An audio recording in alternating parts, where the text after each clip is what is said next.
Isaiah chapter 41.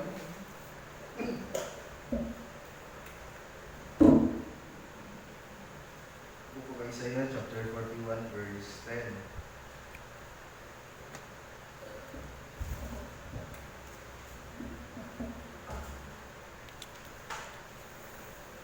Pagyan-yan sa pagpanindo sa pagpasok sa Ginoo ng pagpapasahon karon. Isaiah chapter 41 verse 10. It says, "So do not fear, for I am with you. Do not be dismayed, for I am your God. I will strengthen you and help you.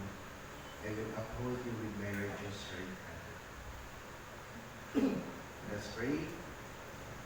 Most gracious and heavenly Father, thank you, Lord God, for your word na nilibasa ko ito mga bless ito mo.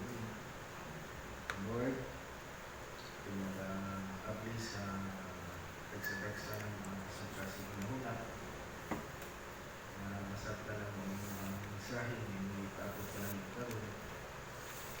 Masakta ng saya ng pamagiging ito. So Lord God, we pray for hedge of protection, Lord God. Ang retaliation sa mga ibigin prosperity mo. Also, we pray na kung Panginoon si Mokris, kailan ng mga ulo, ang mga gawin sa mga bata na rin kayo natin. Kung po yung God-bless, ang kagusa, na niya karoon sa pagpanginoon sa mga mensahe. Kailan ng kasulit kagusa sa mga Jesus. Amen. Nagpunta. Kung paano po ang pasalamat po sa kaayos sa Ginoo sa tinuturing sa kuwan sa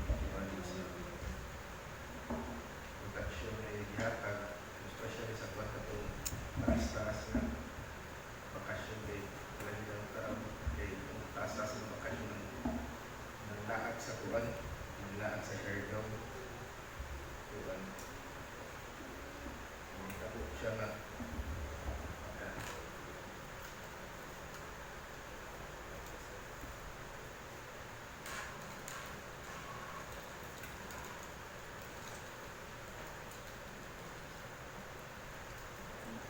Abu Timila Maria Lasin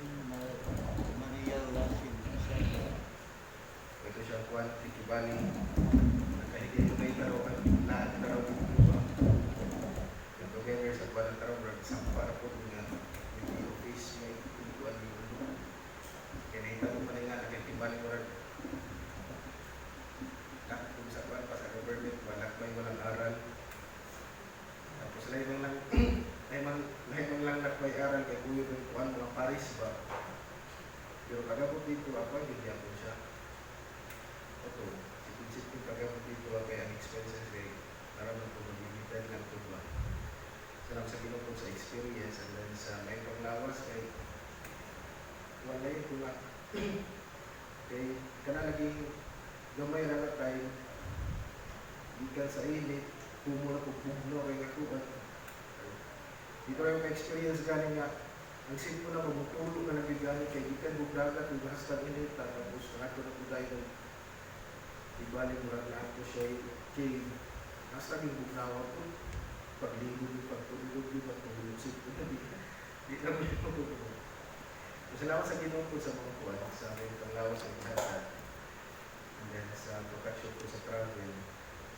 Okay, first time po na po nakatuturan ng lugar, especially ka ng place niya sa kwan, sa Mayayang Gabunba, ano yung dalan na yung Edinburgh, hindi apart sa may Juan Cortez ba, may distinct ang dalan po. Salamat po dyan sa guidance, sa Ginoo maghatag, especially sa nag-drive ka ba, natin ang paguban din sa Ginoo galing na back and forth sa pag-ulit na natin, protection niya yung hatag. Itong galay mo sa Ginoo sa Kuno this kuan sa kung like to share karon.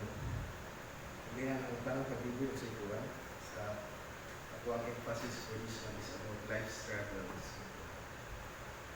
Ito ang mensahe karon na kung i-share is yung to na God's presence in the midst of struggles. Na dinakato makita sa Isaiah 41 verse 10. Ano siya no nga, ang ito kay Isaiah is ang nag-wrote bilingan is si Prophet Isaiah na i-prophesy niya about kay Christ. And then, aside po nga na po is kana siya nagtayo ng mga Israelis yung mabulong na po. Mabulong na sila sa po. Ito, isa na pahimang mo niya kanina na naging Redeemer, naging Christ, and redeem ang mabut na tayo sa mga Israelites. King, nabilig siya imo na murag, ang ditanam ko na nasa sa Israelites mo yun. Murag kay king na kang kiro. Murag yun, unas, nagkira nito. Lahit po siya na king. Nakakagabot ko yan. Murag isa ko yun. Dili siya acceptable sa mga Diyos na niya. Alam nila yung naking ang ipadala sa ilaha. Dili tayo imo naking ngayon. Maging gupa. Yung kakiro. Aking mamuhay mo redeem sa tanan.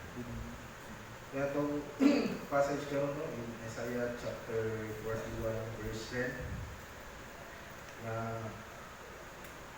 it says again, no, so do not fear, for I am with you. Do not be dismayed, for I am your God. I will strengthen you and help you. I will uphold you in my righteous right hand.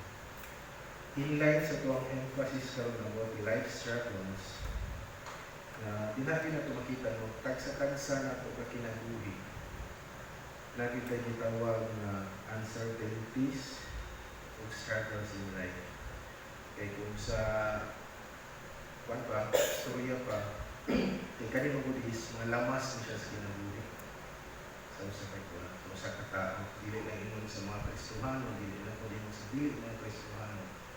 Pero sa tanan yun, kanang may mga uncertainties, may mga struggles, mga trials, may problems, may inyong nalaman sa siya sa kinabuhi. Kaya isa po nang ipakita dito na sa tanan ng mga uncertainties sa life so sa katao, sa tanan struggles sa life sa tao, naging kay lagpanan. Diba?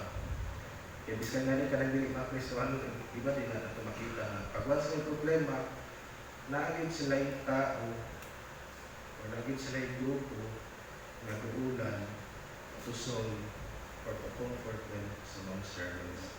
Unang sa to ang mensahe karon nga niluluhan nga God's presence in the middle of struggles na kay tulog na points na to ang pamalandungan karon.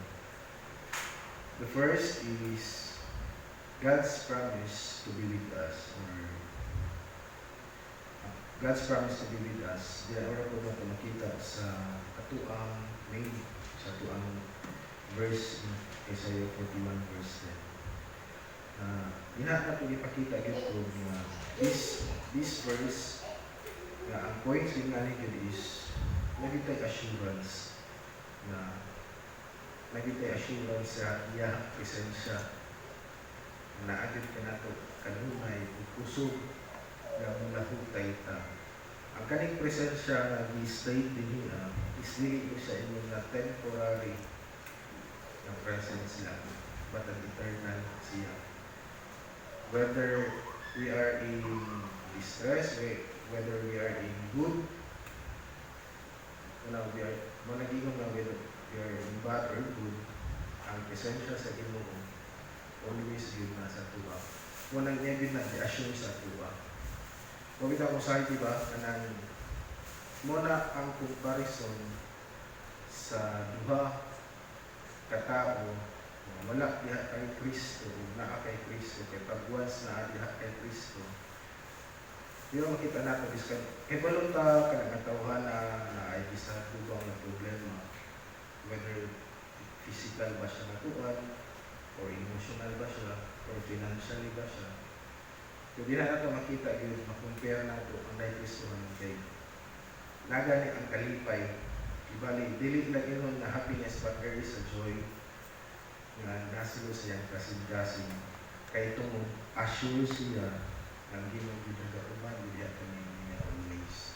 Kaya sa makita nato sa dili Kristohanon unang kung sa kuwan pa, based pa sa survey, di ba sa tumingin nga grabe gyud o kuwan kanang patay tungod sa suicidal kay tungod sa stress, tungod sa na-stress tungod sa kawadlog, na-stress kay tungod gibulagan, stress kay tungod sa panarbaho. Kailangan ka makita ba kay kuan ang ilang stress kay tungod wala sila kay Kristo, ang ilang ginahuna hopeless na sila, wala na sila kadagpanan, wala na sila kaduulan. Muna ang last resort nila buhaton is wala, mabigti na lang. Pero sa Kristohanon, pag once na yung problema, nagutay kaduulan. Natay, muna gi-promise sa Ginoo nga naagid siya kanunay sa ato affirm. Dili mo lang, it is a reminder para sa tuwa na kung naay problema, may problema, na ito, andito ang inyong mga asa mo yung Ginoo. Di mo maghitabo na siya katungkuan. Katong gabi ka, katong kapukay ng bagyo sa Leyte. Ay, katong Yolanda. Di ba magnanak dito na buwan mga one asa ang ginawa na natay. Kaya gabi dito. Wala yan ito makita ba? Biskan ka ni kinapoy nabasa ko na kanang sa kuwan ay katong siya ng year. Well, kanang sa social media, kita nyo ba? Even galing ay mga Christians sa di nga ito ba? Sa kato daw nga dilubyo na nahitabo sa kanang nabagyuhan sa Yolanda, naangay some of the Christians sa kapangutanan ba na asa ng ginuha na natay. Kaya na ako nakita ba na mong ginang-ginong din natin pag once atong pagturi sa Ginoo is firm na founded dito sa iya. Mag-usahay dito, dili na usahay. Mubaro dito kay lagi ba yung time sa katao ba yan? Kung sa ginong patawin niya ng usawa, muli kinayas tao. Pag once na iba mo yung problema, sa iba sa muna kong yun. Pag once na ay nahula nato ba kabihit na nato kaya ng pagmumagdita ba na kung saan ang Panginoon, kung saan may hitamo sa Panginoon, grabe naman yun, wala to ang problema. Yung mga isa ka, nagka-remind yun ka to, pag once na si Kristo sa to, mga bilang mabalik ito siyang kuyo, kaya binahaan mo kita mo ang core sa kanan. Malandong ka, tapos binahaan ko ang Ginoong Iksuriya sa to. Ano mo ito? Hulak na dito sa inyo magpanusakan kung surrender para sa ako. Itong first point na ito, na pag-islutan ka, God's promise to be with us. Isa ginagin niya, pwede siya, promise, may dihatag, mag-promise sa Ginoo, mag-ikuan sa tuwa is dapat we should kananagan 100% na mo trust dito. Kaya dili parehas sa kalibutan, di ba? Promises made to be broken. So, dahil sa Ginoo 100% kita po ang trust. Kaya, di ba? Kung sa tagsa nato sa itong kinabuhi, dito naka-experiences, pero no po na ito ang mahimo kung example na nabi ng Ginoo. Mausap po na siya ng panag-ingnan sa uban na si sister dito, si brother dito, naka-encounter yung anak nga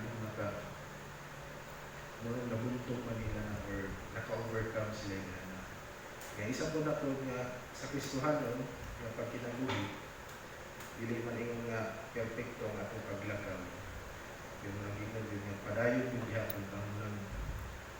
Dili ingon, nakita mo yung hold on sa Ginoo, but magpagulit kita sa Ginoo. Kaya pag once na kita may gugulit sa Ginoo, nabi tayo may makagulit. Pero Ginoo na may gugulit sa ito, hindi kita yung mahulog kita. The second point is God's comfort in our trials. Hindi yan na ito makita sa Psalms chapter 23 verse 4. Even though I walk, yung Benson version kay dahil siya, even though I walk through the darkest valley, I will fear no evil, for you are with me. stuff, they comfort mo. Nga di na ito makita no kanang sa word nga ang diriya mo is even though I walk through the darkest valley, pero sa other version na di ba? Valley of the shadow of death. Nga di na natin makita even in the valley of the shadow of death, God is our comfort. Na dinhabig na to mapakita na ang importance sa seeking God's comfort in prayer and in His Word. Eh, di ba? Kaya, mugit po na, ang always po na ito madunggan sa atong mga kaigsuunan. Pag once na asa problema, di ba, mula yun ang muluhod yun kasi yun. Malalim ka sa ihang tulong. Mugit ang advantage, mugit ang ikunan, muna yung advantage sa mga Kristohan. Kinagin tayo, kuwan yun ka na, mugit tayo dalampanan. Iwan pala ito, kaya karang sa kanta ba, wala ko problema. Basta ikaw ginuan na diba? Mga buhaton ginato as Christian, mga anak sa Ginoo. Nga pag once, ma-feel na nato ba nga we are alone, ma-feel nato ba nga me against the world, lagi mo comfort nato. Wala mo lang kung sa pagpa nato mag-ikaw na lang naging sa harap, lagi na Ginoo. Nga muli na siya malandong ka sa iyang tulong kung mag-angkog dito kay marabit ko lang makakahupay or mo ko rin makakomfort sa tagsa-tagsa na ito ng pinamuli. Kaya pag once wala gani na siya, bukod sa kayo batong ka sa mga kuwan na wala na kay Kristo pag once pag mapili ka alone world. The same way, wag yan ko na yung buhaton guro kaya tumutulad nahunan niya na ako na lang mag-isa. Wala, magpadulong din siya kuwan. Magpadulong din siya suicide na. Pero sa Kristohanon, na ang iyang tulong, na atong pamalandungan, huwag ang pumikod ka. Kinamugin na kay ang panod, kaya namugin ang dinog. Kaya sa first na nagdaan na itong ako'y, na naang Ginoo kanunay, di ba? God's promise to be with us. So, niya po naging promise ko niya, siya din po yung mag-comfort po sa ito in trials. Nang sa itong kinabuhi, hindi kita, mabit kita lang, di ba, mag-remind kita, di ba, kanang sa Joshua 8, na binaglag is not to will depart from your mouth, meditate in it day and night so that you may be careful to do everything written in it and you will be prosperous and successful. Isa din po na ito, kung sa kalibutan or kibutan nato, kaya sa Pilipinas, napagitawag na Philippine Constitution. May sumbanan sa mga balaod. Yung kalibutan, kung kaliba legal o legal, kita po na Kristohan po na po tayo kitawag ng Biblia or pulong sa Ginoo nga mo, kaya itong basihan po whether ang sa kalibutan kay legal or illegal, pero ang sa Ginoo is a right thing to do or not a right thing to do. Kaya naapay legal ng kalibutan pero dili right sa tumangan sa Ginoo. Walang always dito mamalandong sa pulong sa Ginoo. Always po tayo magapon, diba? Sa kansa 1 Thessalonians na pray without ceasing. Hindi matundang ang pag-ampo.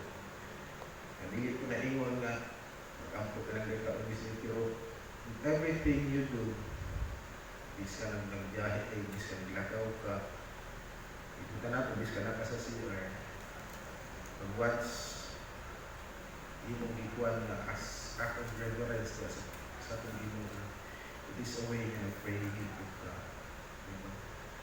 Okay, muna mo din na ang ato ang as Christian inward from dili mo giningon na abrupt may nananayin ka mature enough to do sa kanang mga butang, pero in a process mo ako dito nga galing na ako na kudikin ng buri yung kanang mo gina kay di ba sa bata bitaw pinakanta nila na read your Bible, pray every day and you will grow.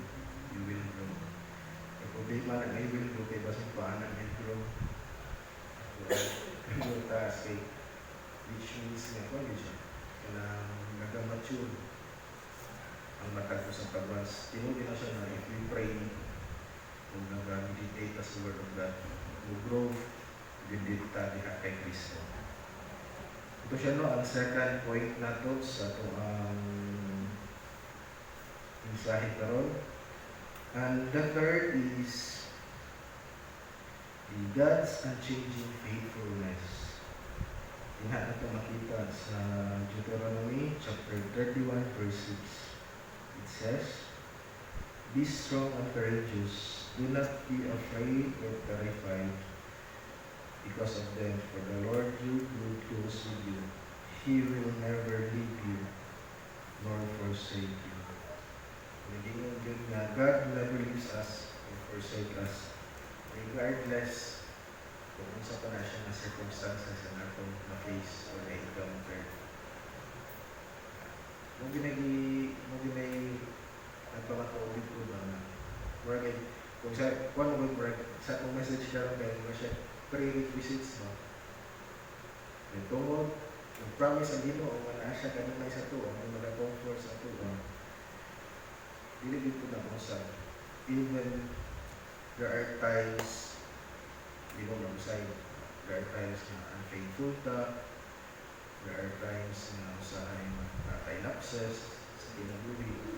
Or there are times na natay failure na usahay nabuhat na to. But ang pagka-faithfulness sa Ginoo sa matag usa is dili na siya usa. Dili gid ingon ba nga ikaw anak kasala ka sa kuha. Maglahit na yun ang lahit na yan pinagkan. But, maging na iyang faithfulness is unchanging. Lagi na ito makita dito na pag once you are in difficult times,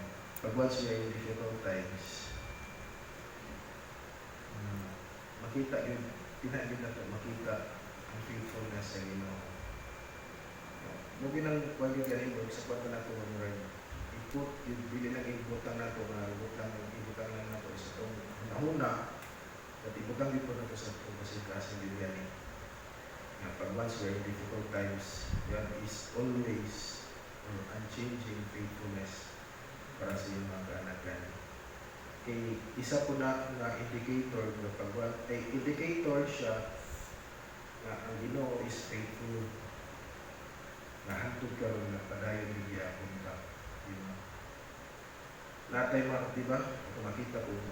Kung makita nato sa kinatibukan ng ibutan nato sa mga kasimbahanan karon, ang indicator man doon na God is faithful sa ilang kinabuhi kung naa sila in difficult times, nagpabilin na gihapon sila sa fellowship, nagpabilin na gihapon sila sa grupo, sa pamilya sa Ginoo. Pag once, yan natin kita, pag once tayo, wala na sila sa panon, pag wala nila na-feel, o wala nila na ma-experience kung sa faithful sa Ginoo.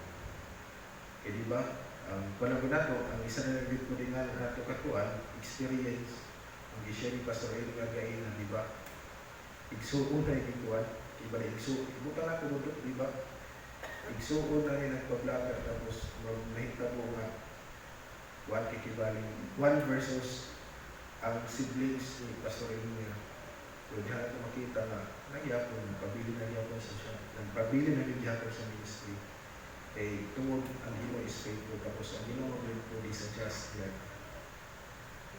Tapos mawin ko na pag once we are kanang tuan kanang nagpamataw, we are faithful.